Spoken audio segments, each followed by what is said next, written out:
Just like that. Just like that. Week one's over, and we on to the next. It's your boy, Josh Lamb here, host of Can't Silence the Lamb. And God, does it feel good to just be able to, feel pride and comfort and security in the name that you have for your fantasy football podcast. Don't get me wrong. Roller coaster of fantasy football was a great description and symbol of what fantasy football is each and every week. And that's a roller coaster. It's a fucking roller coaster that you just got to strap in and just go for a ride, baby. You just got to take that ride, okay? So that brings me into just what it was this week, man. This week, there was a lot of curveballs. But let's start with this. We're back. Fantasy football is back. And I mean, Thursday, great game, enjoyed the game, loved the game, but there's nothing better than waking up that Sunday morning, checking your lineups, seeing the questionables, the doubtfuls, the outs, and you're just making so many different evaluations of what is going to happen next. He's questionable. He's out. This guy's up. This guy's down. I'm up. I was up. How the hell was I up? I don't know. When I say I was up, I mean I was up and at 'em. Because, motherfucker, I was ready for some football. Woke up early, craving it, wanting it, couldn't get enough of it. And like I said last podcast, the smell, motherfucker, did it stink. It stunk like fresh cut grass. Fresh cut grass in my ass. And I'm not talking none of that turf shit. We know that turf is a dangerous, dangerous game. And it played a factor this week. Or weekend, I shall say. But like I said, we're here just talk a little bit about fantasy football and how the week went. Like I said, this is Not Your Grandmother's Fantasy Football Podcast. And today we're actually bringing something a little bit new to the podcast. Usually I'm sipping on that sweet Java. I decided to crack open one of these little sweet things. I think they're called Alani's Juicy Peach. Give me that energy. Give me those peaches. I want them. Let me get a taste. My boy Avery brought these to a little golf outing, and I've been waiting to sip on this for a while now. Not gonna lie, I'm shaking like bacon. Avery, if you're out here, if you're watching, I am shaking like motherfucking bacon on a fucking fresh Sunday morning. Caffeine's pulsing through my veins. I'm not gonna lie, I'm sweating a little bit. My ass cheeks are sweating a little bit. I'm just not in a good headspace. But we're gonna do this, and I hope to God that this caffeine just didn't take me by the horns and rip me through the ringer. But let's jump into what week one was. And with that being said, it's tough out here in these streets. And the reason why it is I decided to join a third league. This is my first year being in 3 leagues, and I haven't decided if it's already a mistake. I haven't decided if it's something that I'm going to regret at the end of this year. Because honestly, I can't sleep, I can't eat. All I can think about is motherfucking fantasy, how I got 3 separate squads. Not only am I looking for their success, but I'm weighing options. I'm thinking waivers. I got waivers here, waivers there. Who's picking up this? Who's dropping here? Whose defense is there? I mean, bro, when I say it's unfathomable just how many different ways you're getting pulled when you have three leagues going. And you're probably thinking, listen, Josh, you're not special. There's multiple people out there that's rocking more than 3 leagues. And to that, I tip the cap. You see this new cap? Little goat action? Because you feel your boy's something special over here. Huh? But it was a different week for me this week. Usually my first week is usually spent on the couch. Spent on the couch enjoying a crispy. I mean, honestly, water. I'm not really that big of a drinker. I'm gonna be real with you. A crisp water. I mean, that shit is so fucking crisp. Getting ready for my week, getting ready for my weekend, getting ready for the games, getting ready with my league, see what's going on, see if I can pick up a little late waiver if there's a questionable, somebody's out, whatever it may be. This week was a little different. This weekend, I had to take a trip Some stuff was going on, and we had to handle it. But some good came out of the trip. We were able and blessed enough to go to the Bears-Packers game, opening day in Soldier Field. I mean, you can't get much more football than that, being in Soldier Field.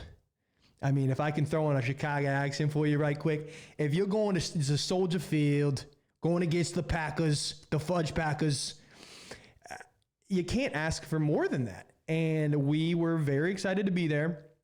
We had great seats. And instead of me being on the couch watching these games and being able to monitor my squad and stuff like that, I was at a tailgate, ripping shots and slugging down the high nooners. And yeah, it was a blast of a time. But did my phone die an hour and a half of us being there? Because all I was doing was refreshing, checking scores, checking fucking roster moves, whatever it may be. I mean, yeah, my body was at the tailgate, but mentally speaking, baby, my head was in that fantasy football.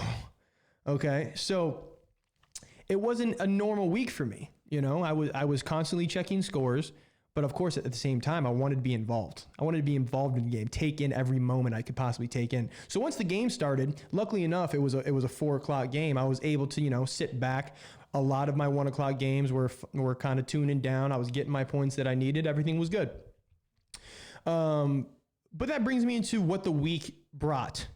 Looking back on that third league that I've spoke on, last podcast, I didn't even have the draft yet. So just to run through my squad, Christian McCaffrey, I had to take 5th overall. I'll take him all day at that number 5 spot. I was cool with it.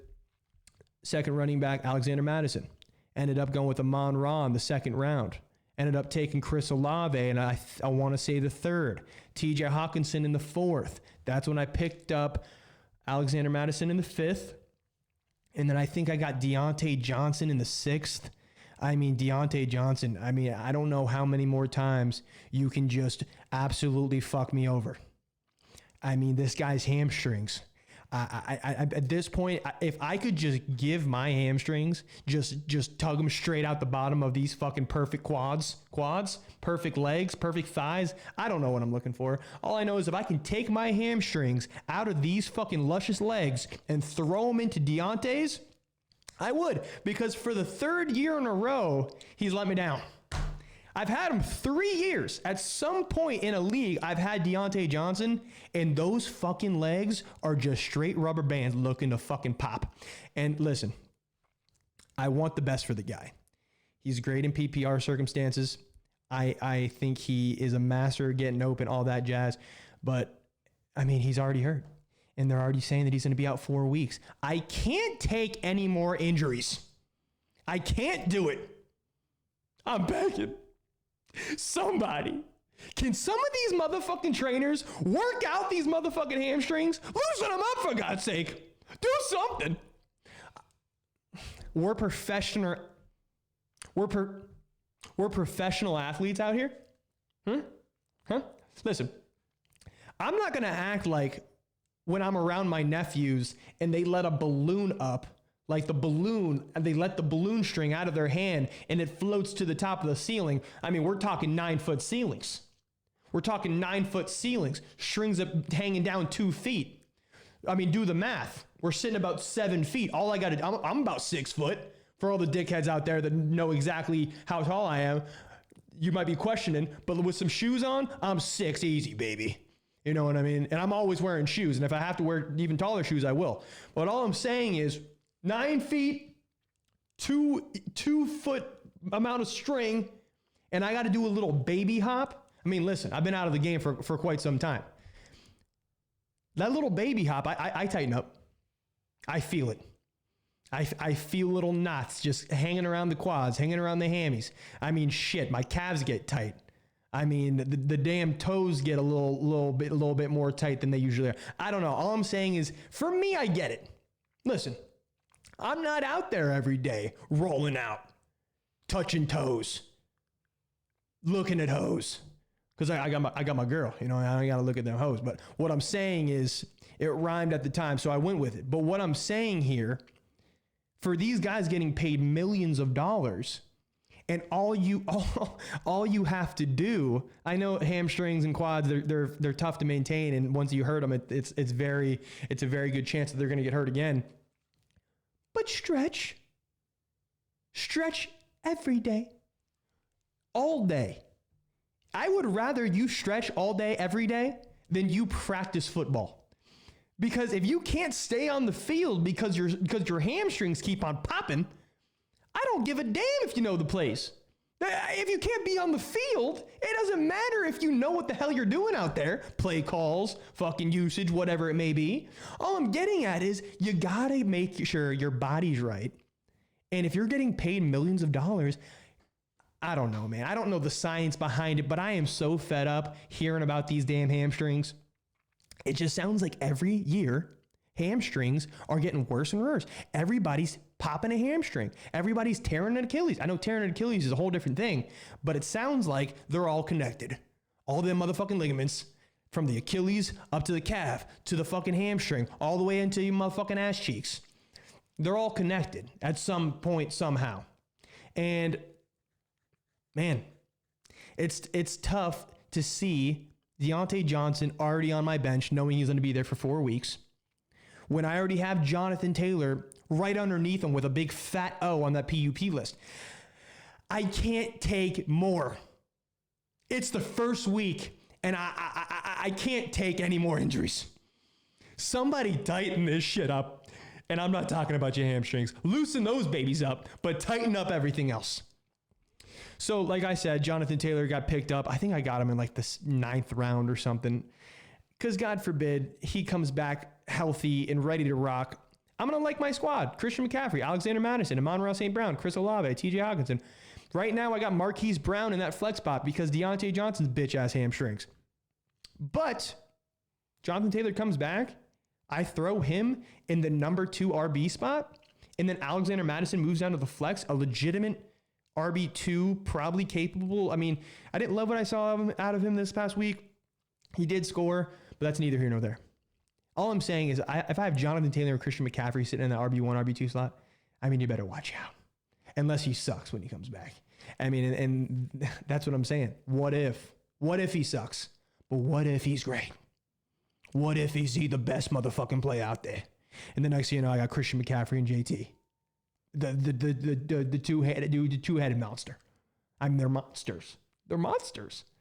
Looking at that, get down. I got Juju Smith-Schuster, cheeks. Jaylen Warren, I like. Need him with some more snaps, whatever. Got Zach Moss sitting there. God forbid Jonathan Taylor fucking gets traded. I don't know. I ended up picking up Kenneth Gainwell. This is another development that I have going on over here. Pick up Kenneth Gainwell, finally get somebody off of waivers. I'll get into something else. Waivers are fucking insane. They're ridiculous. They don't make any damn sense.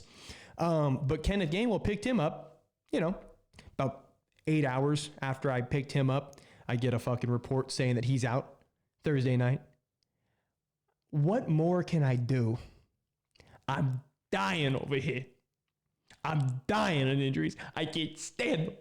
It's unfortunate. I mean, he had a rib injury. I thought he looked well. He looked good last week.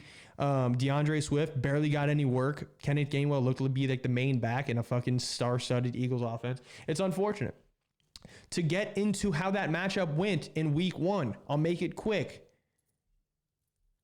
Oh, and by the way, quarterback. Listen, my quarterbacks are dog water. My quarterbacks are so onions, especially from this first week. Let's list them. Dak Prescott, Geno Smith, Deshaun Watson. Dak Prescott and Geno Smith combined for like 7 points. Not really. I think it was more 15 points. They combined for 15 points. Deshaun Watson came out there, did a little thing, a little rushing touchdown. I think he put up 20 for the boy. But like I said, that's something else. Geno Smith is my starting quarterback in this league. He goes out against the LA Rams and lays a stinker. An absolute stinker. Projected 19, gives me 9. Where's the other 10, Geno? Where's the other 10? How about you think about me every once in a while? You get your ass kicked and you still do nothing for fantasy? I mean, I know that kind of goes hand in hand, but if you're losing like this, start taking off with the legs. Give me 10, 15 chunks and just rack up a couple points for the boy, because I'm out here and I need you, baby. I need you, and I need you now. So overall, I like my squad in this league. Who I was playing with: Joe Burrow, Derrick Henry, Travis Etienne, Calvin Ridley, Michael Pittman, Dallas Goedert, Isaiah Pacheco. Amon-Ra St. Brown starts off in that Thursday night game, gets me 19. He started off super, super hot. Thought he could maybe go for 30. Kind of sizzled out later on in second half. It's okay. Bottom line is, I end up taking this week 126 to 116. I like what I saw. Christian McCaffrey gets me 26. Alexander Mattison gets me 13.5. Amon-Ra St. Brown gets me 19. Chris Olave, I'm liking what I'm seeing, 19.2. TJ Hawkinson, 11.5. Deontay Johnson, like I said, gets hurt, only gets me 7.8. Commanders defense, 12. Brandon McManus gives me 8. To a whopping total of 126. And I'm not mad at 126. He had some stinkers over there. Joe Burrow only putting up 3 points definitely helped. He had some guys that popped, though. Travis Etienne, 21.5. Calvin Ridley, 24. I mean, Michael Pittman goes out there. After I thought he was going to be cheeks, goes out and there puts 24. I mean, I hate that because I literally faded him so much because I knew he was going to stink, but he was great. Dallas Goedert goes out there and lays a fucking goose egg. You got to love it. So, I mean, I won. Thankfully, he had some stinkers on the other side because, honestly, 3 of his guys went for 21 plus. So when you look at that, I mean, he had a chance to really put up some big numbers if the other squad didn't put up some shit. Going into it, if I look at the standings, I put up the, let me tell you, I'm going to tell you right now, because if you want to know, you're going to know. I put up the second most points in this league. Yeah. Second most points in this league. And that's why I like what I saw out of the squad. And that's the thing. If I don't win a week, I'm cool with it. I want to see how my guys perform. Because there's nothing you can do about another team. You put up 130, and the next thing you know, the other guy put up 140 on just a banger of a week. I mean, that's a thick ass week, thick buns backside, whatever you want to call it. It's something that you just got to live with. I mean, you live and die by the players that you have, and sometimes matchups just don't go your way, right? So moving on to my 10 team. My only 10 team. The one I just spoke off was a 12-team league. This is probably my favorite team I have, is this 10-team league. And to start, man, like I said, I was at the Bears game, and we got to the tailgate relatively early. Literally, we got there like right before the 1 o'clock games even started. So I didn't get to watch any sort of game when it came to the 1 o'clock games. And I didn't really get to watch any of the 4 o'clock games because I was the Chicago game, which was great. But looking at how this game started for me, how this matchup started, I was playing against Game of Mahomes. And if you know who the Game of Mahomes is, that's my boy Matthew Taft. And he's a heavy hitter, man. He knows ball. He is not afraid to take a little bit of a waiver on a guy who maybe hasn't proved it yet, but he usually has a gut feeling. He's done a good job of grabbing guys that haven't necessarily either played in a while or hasn't shown like a ton of production, but there's potential, and he's done a good job at making sure that happens, right? He goes with somebody that you might pick up a little bit later in the draft, and they end up being a banger. So I'm watching the scores of the 1 o'clock game, and before the first quarter even ends, Calvin Ridley and Brandon Ayuk have touchdowns. And I'm like, oh my God, okay, this is how it's going to go.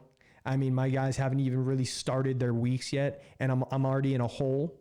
I was projected to win this week by and just to be aware, he did not have Travis Kelce. He did not have Travis Kelce. He's somebody who drafted Travis Kelce.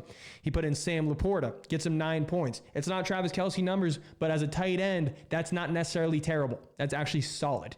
So when I saw that Detroit game and he's getting fucking catches and receptions, and I'm like, bro, I was looking for like a leg up here. He ends up giving what did he end up being on the week? 8. He ended up being a tight end 1 this week. Out of the 10-team league, he ended up being position rank 8. So, I mean, a nice little waiver wire pickup when Travis Kelce was out. Brandon Ayuk ends up snapping for 33. Calvin Ridley snaps for 24.1. Aaron Jones, I'm at the game, bro. Aaron Jones, you know I'm there, broski. You know I'm at the game. You know I know that you're playing against me. And you go and you snap for 26.7, the number 1 running back on the week. And I'm sitting in the stands, Chicago sun blazing on my back, Walter Payton jersey on with the goat up top. I got pants on. I got motherfucking cargos on, and you're over here toasting my ass? It's disrespectful is what it is, Aaron Jones. And honestly, guess what happens? He puts up 26.7, and I think that's within 3 quarters, and on his long touchdown catch, pulls his hammy. I mean, listen, I'm not saying that's a good thing, because of course I want health for all these players. But shit, if he didn't pull that hamstring, he played the rest of the game, 30 points easy, right? Bottom line is Aaron Jones had a hell of a game. Kenneth Walker was a little light, only had 11. DJ Moore, I was at that game, like I said, and watching him, I was feeling for my boy Taffy. Because Chicago's offense looked god-awful, man. Just god-awful. Just nothing was working. I mean, it didn't even seem like they really had much of a game plan because the Packers they were all over everything. And Justin Fields, he wasn't even throwing it past the line of scrimmage for most of the plays, man. I'm telling you, it seemed like every single throw he had was like diagonal. Bottom line, he threw it directly to his left or directly to his right. No air yards, pretty much like a little screens all the time. I don't know. It just wasn't pretty. And DJ Moore, he ended up with 2 receptions? 2 receptions for 25 yards is what he ended up with. Is that right? Yep. 2 receptions, 25 yards. If that's your wide receiver 2 spot, if you're supposed to be counting on him in the wide receiver 2 spot and he gives you 4.5, usually you don't have that good of a week. Usually that stinker is detrimental, especially when Travis Kelce's out for you. Kenneth Walker only puts up 11, whatever. I mean, no, he ends up putting up 136 points. Second most in the league. And when I'm watching this, I'm like, bro, I got to put up damn near 140 for me to win this. Everybody else in the league is laying stinkers. Absolute stink shows. I mean, let me look at some of these scoreboards, man. The guy I go against almost puts up 140. Listen to the other scores. 83. 83 points from the big kahuna. That's cheeks. But guess what? He won. He won with 83 points. Listen, if you end up playing the guy that scores the most points, and then you go and look, don't even go and look at the other scoreboards, man. Because you're going to be enraged at some of the stinkers that end up winning. 83 wins the week because the guy he played had 78. My boy Peanut, what are we doing here, Bubs? 78 points?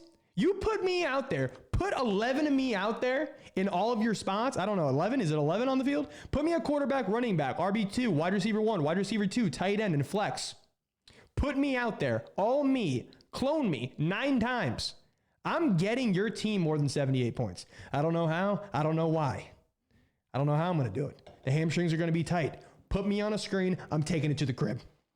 But damn sure am I giving you more than 78 points. I can almost guarantee about 100 points. Give me the volume. Give me the targets. It's a lock. Okay? Another, not a stinker, but not great. 99 points. 86 points. 105.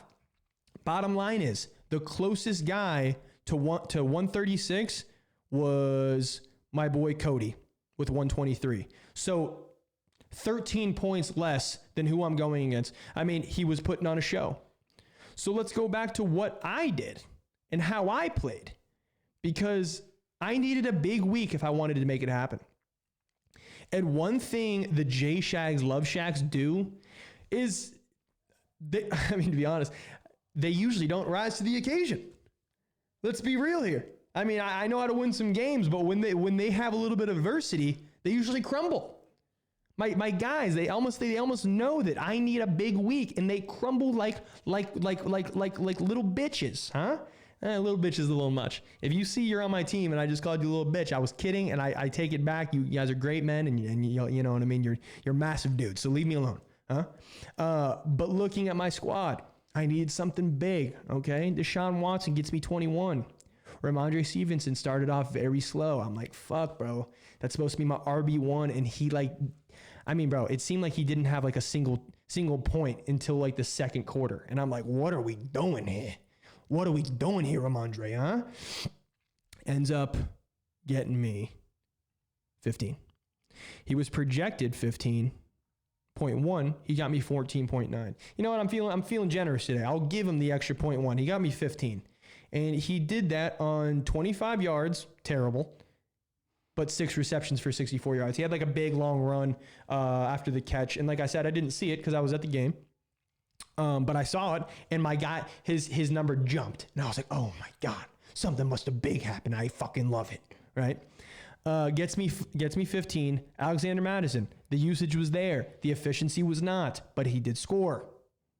13.4, I'll take it. TJ Hockenson gets me 11.5. I have him in all 3 leagues.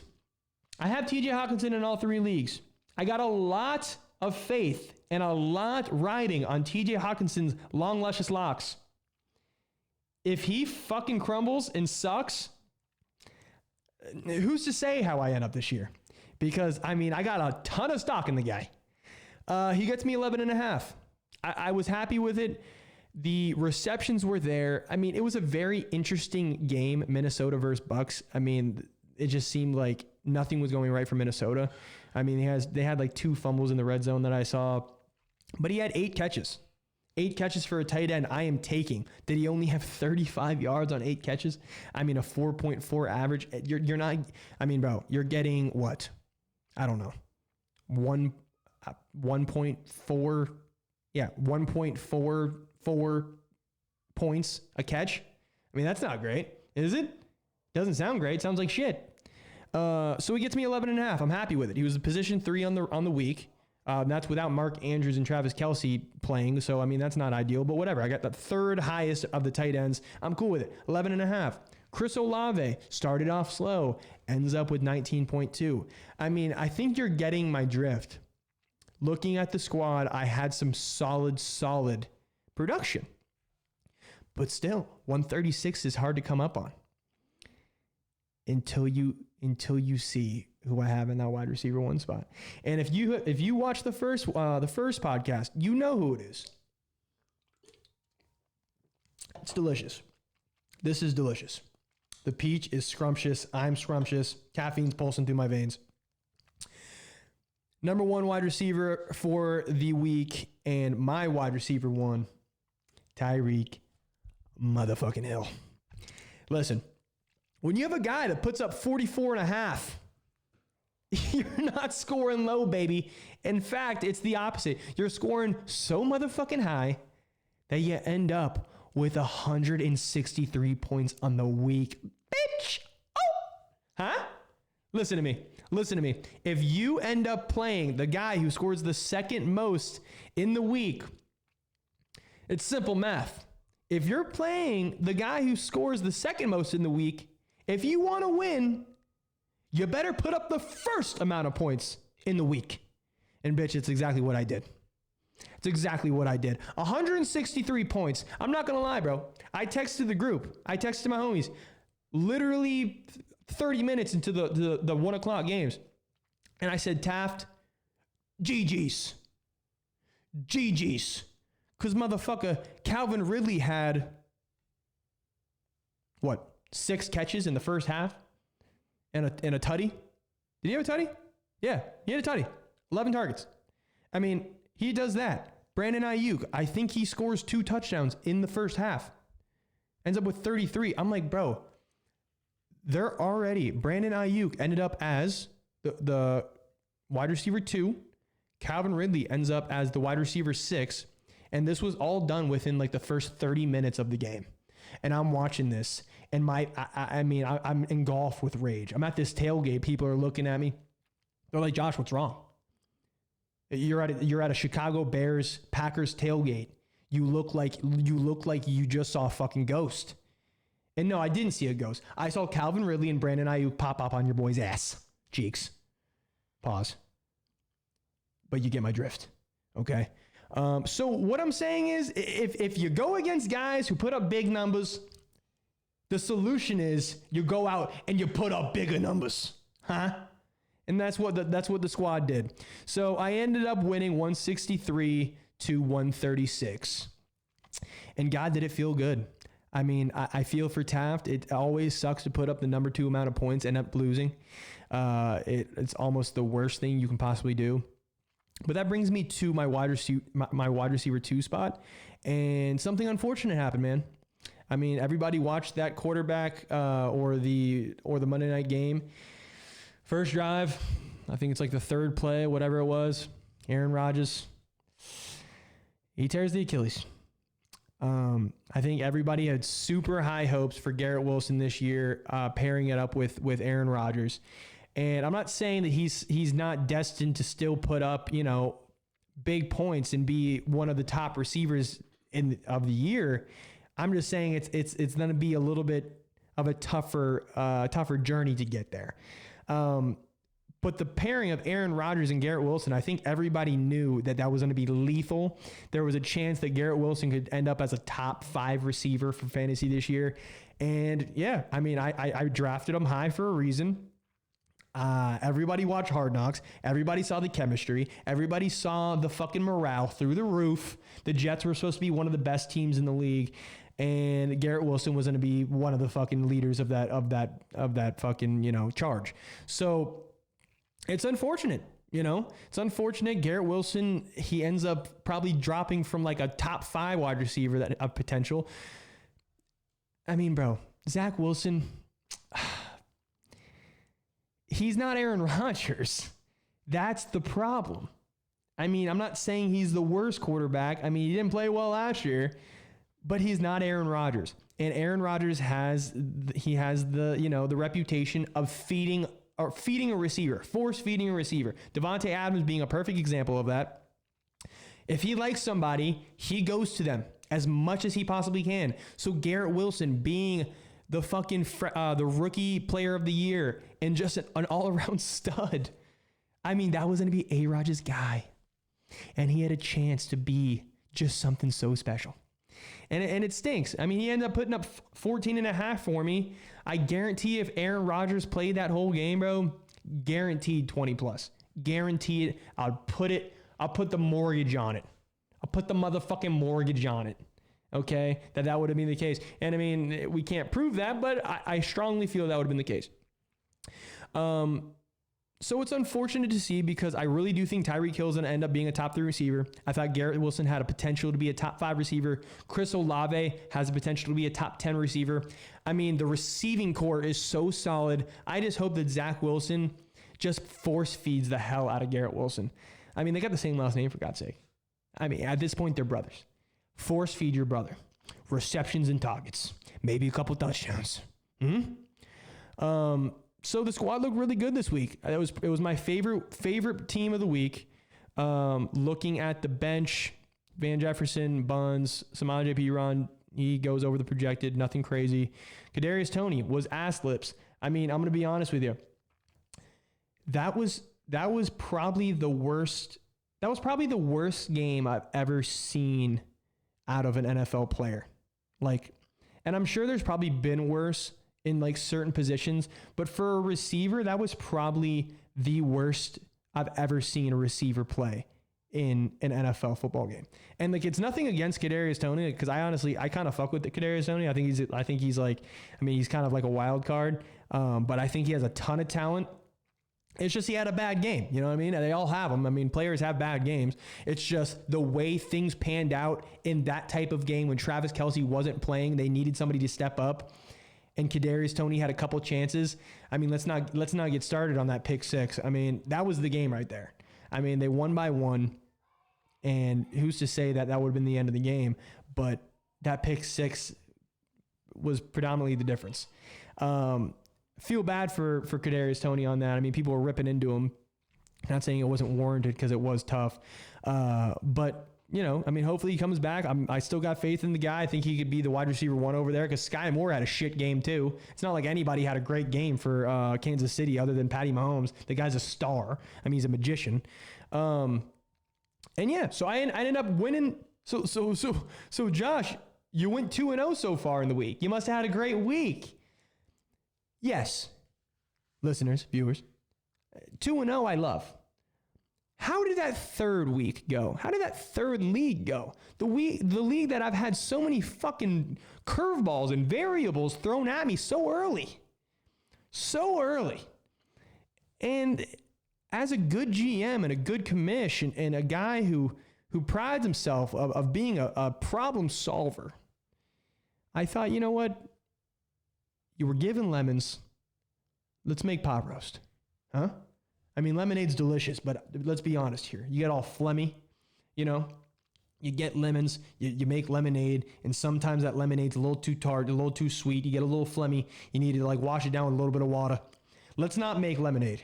Let's make some hearty pot roast. Like a nice, slow roasted pot roast. I don't know. I'm starving right now. I'm absolutely starving. I'm just thinking about pot roast right now. But going into the game, man, I felt pretty good about it. I hate to say it, and this is something I don't love saying, but I didn't deserve to win this week. I didn't. And that's being humble. It's being bashful. It's being self-aware of who you are, who your squad is, your deficiencies, your stars, your sitting ducks, the guys, the holes in your offense, the holes in your squad. And looking at my squad this week, I didn't feel super confident. I was like, I'm going to need some help here. And I've said it once. I'll say it a couple more times. I was at the Chicago Bears game. I woke up early. The time difference is different there. Woke up early. We got ready. We went to the tailgate. I wasn't super attentive into what was going on about who I was playing. I have 3 leagues. Game starts. I'm about an hour, whatever, into the first game, and I notice that my opponent has Mark Andrews at his tight end spot. It's not my fault. That's not my problem. Jesus, Alani giving me the goodies. It's not my fault. If my opponent does not see who he has in his lineup, but here's the problem. Here's the issue. I was playing my boy Ridge. And I talked about it last week. He was going to be away for training for the Marines. We talked about it. I said to Ridge, do you want me to man your squad while you're gone? He said, we're playing each other week 1. I'm going to let Avery handle it as the commissioner, and then you can handle it afterwards. I said, okay. If you think I'm going to fuck you like that, if you think I would go out of my way to fuck you, knowing that you're overseas. Oh, no, he's not. I know he's not overseas. But if you're over there, wherever the hell you are, protecting my freedom, and you think I'm going to take out or put in or fuck you over?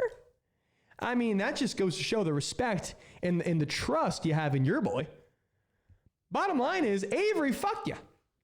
Avery, I love you, kid. And thank you for the Alani. And you kind of helped me out with the Mark Andrews thing. But you fucked Ridge. But like I said, it wasn't my problem. But I didn't feel like I deserved to win this week after it was all said and done because I saw Mark Andrews wasn't playing after the fact. And I noticed that, listen, if I win this week by a slim margin, how can I even live with myself? How can I sleep at night? How can I eat the pot roast that I'm so fucking craving from the lemons? Right? Looking at the squad, he has Kirk Cousins, Bijan Robinson, Travis Etienne, Garrett Wilson, Mike Evans, Mark Andrews, Alexander Madison. So he has some guys that I have, right? He has Alexander Madison. He has Garrett Wilson. 2 guys, right? I have Dak Prescott, Javonte Williams, Deion Jackson, Justin Jefferson, Amon-Ra St. Brown, TJ Hawkins, and Terry McLaurin. So if you're looking at or listening to my squad and who I have, and if you know how these weeks went, And if you maybe have some of these players, you're probably thinking to yourself, wow, your team sounds like shit this week. They must have sucked. And yeah, Dak Prescott got me 6.32 points. Okay, if I were to tell you, hey, the Cowboys put up 40 on the Giants. If Dallas put up 40 on the Giants, take a wild guess how many fantasy points Dak Prescott had. There's no way in hell you would say 6. Because you put up 40 points, and your quarterback has 6 fantasy points? It makes no damn sense. The math ain't mathin', baby. The math ain't mathin'. But instead, the Cowboys defense pops off and carries the team, and Dak Prescott has, let me tell you what he put up. 143 yards, 1 carry for 6 yards, threw the ball 24 times, completed 54% of those throws, and gave me 6 points. And this is important because at the end of all this, when I tell you what the score ends up being, that's a pretty important number. Javonte Williams gets me 9.7. Not great. Deion Jackson sucks fucking ass cheeks. I mean, bro, you had the chance, bro. Oh, man. Let me read the numbers. For all the numbers guys out there, for all the people that hang their fucking opinion. Let me restart. For all the numbers guys out there, or gals, if I were to tell you that he carried the ball for 13, if he carried the ball 13 times and put up 14 yards, would you be happy with that? No, you fucking wouldn't. He put up 14 yards on 13 carries. He averaged 1.1 yard a carry. Bro, I've said this so many times throughout these podcasts about the fact if you put me into these players' positions right now in this very instant with these tight-ass hamstrings, I mean, my back's tight, you know what I mean? Don't get me wrong, I'm not injured. It's just the fact that my back's a little tight. I got to crack it every once in a while. But if you put me in the motherfucking position that this guy was in this week, I guarantee it. I average more than 1.1 yards on average. I guarantee it. Not only does he only have 14 yards on the ground for 13 carries for a 1.1 average, but he also, you know what he also does?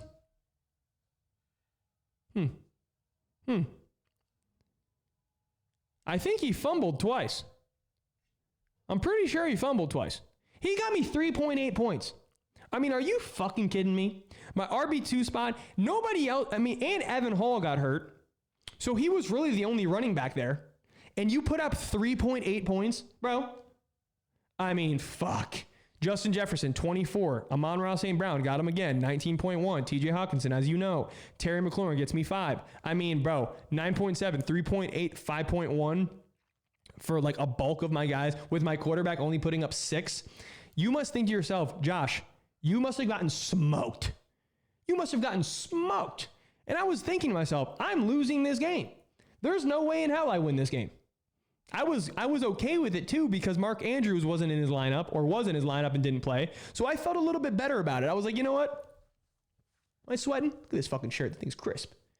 I felt a little bit better about it. I was like, whatever. I didn't deserve to win this game because there was a mishap on the other end that he had no control over.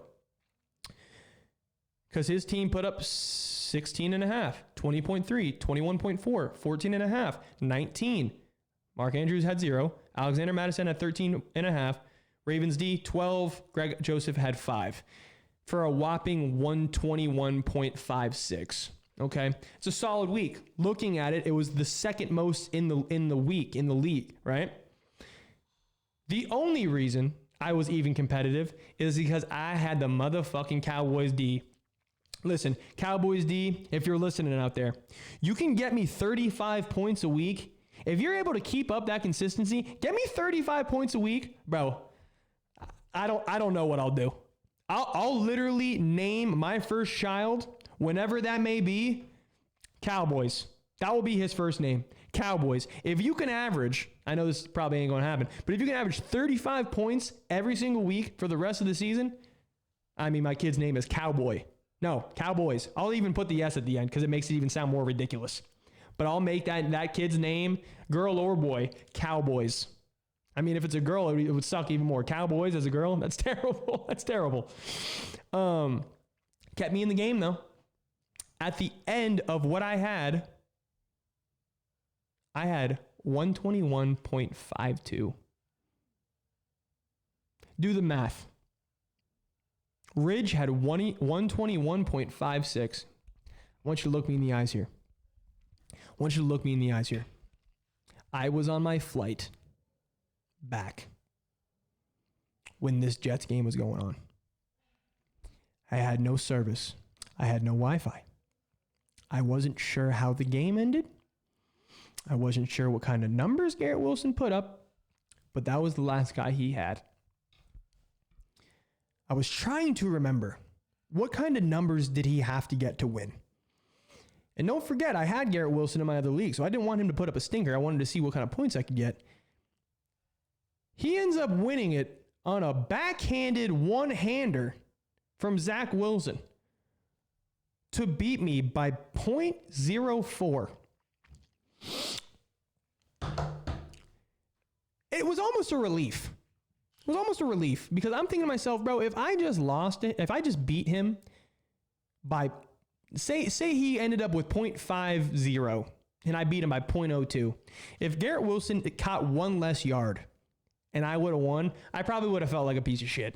Let's be honest here. You know, I didn't earn that win. If he would have put in any other tight end, does he have a tight end on the bench? Yeah, he does. He has Mike Gesicki on the bench, 6.6 points. You know what I mean? So I'll live with the fact that I lost this week. The fact that the Cowboys even kept me in it with 35 is astounding. And I know that's not going to happen all the time. But I will say, when it's all said and done, I ended up scoring the... Ended up scoring the third most in a 12-team league. So if we're going to backtrack a little bit and talk about numbers for those numbers guys out there, I scored the most points in one league, the second most points. I believe the second most points in the other league. Yep. Second most points in the other league, and then the third most in the other league. So 1, 2, and 3, baby. I mean, listen, I know this is the first week. I know we are in for a long season. But if I can consistently score up in the higher parts of my leagues, we might have something. We might be cooking with grease, baby. We might be cooking with a little bit of grease. So coming up for this week, I got a couple big games, man. For my 12-team league, the first new league I have. I'm not sure who this is, who I'm playing. I'm projected to win it. Gotta love that. But in my other leagues, I'm playing some studs. I have my boy Cody Brussels Sprouts this week. And he's currently projected to beat me by 0.5. And I don't like seeing that. And I think we're going to face the adversity and take some ass and kick some names. Or kick some ass and take some names. And then in my other league, I am projected to lose that also. So, I mean, I think everybody knows projections are bullshit. It's okay. I'll roll with the punches. And actually, I would have been projected to win this week if Kenneth fucking Gainwell would have been able to go. But no, he's out.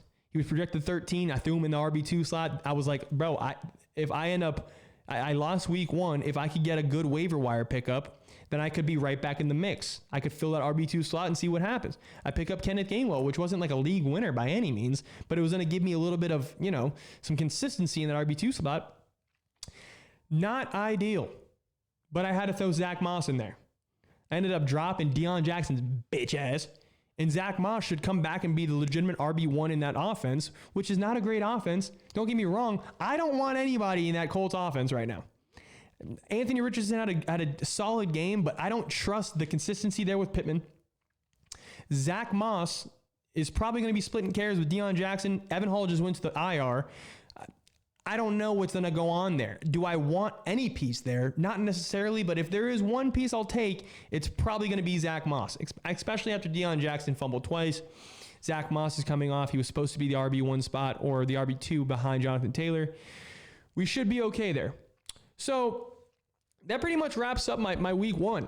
It feels good to be back. I like what I'm seeing out of the squad. Gonna need a little bit more production out of that one league that ends up just getting carried by Dallas's the Cowboys defense. But there's some promising players in there, baby. I mean, let's be real here. The draft that I put together for all three of them, I fucking love it. I love me. Listen, for my past me, the guy who suited up and went into those drafts and took the guys that he took and put together the squads that he put together, I got to tip the cap, baby. I mean, we're talking GOAT City, baby. If I win all three fucking chips, if I win all three leagues, this hat's about me, bitch. So who's to say we might have something? I mean, looking at this squad, the one that I'm hurting with fucking running backs for, 1 week's down.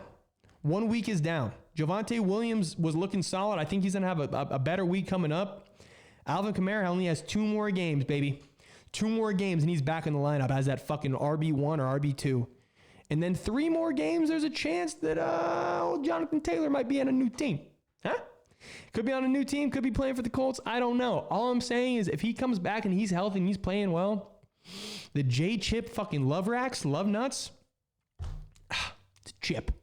It's a chip. I have a legitimate chance at 3 chips this year. I want you to look me in my face. If I win 3 chips this year, I'll be on fucking Ruley. You hear me? If I win all 3 fucking leagues this year, you better lock me up because you won't be able to fucking sleep. I'll be in your ear so damn much talking that shit. Huh? I fucking love it. Listen, this is Joshua Lamb here, host of Can't Silence the Lamb. And it was a hell of a week, hell of a time. It's going to be more hell of the weeks. It's going to be more weeks of hells of the weeks. And I can't wait to enjoy them and fucking be right there with you every step of the way. So, like I said, Joshua Lamb here, host of Can't Silence the Lamb. Same time next week. And have a great rest of your week and have a great weekend. Enjoy those motherfucking games. Enjoy those fucking college games, UCF, all that shit. So, love you all, and I'll talk to you soon.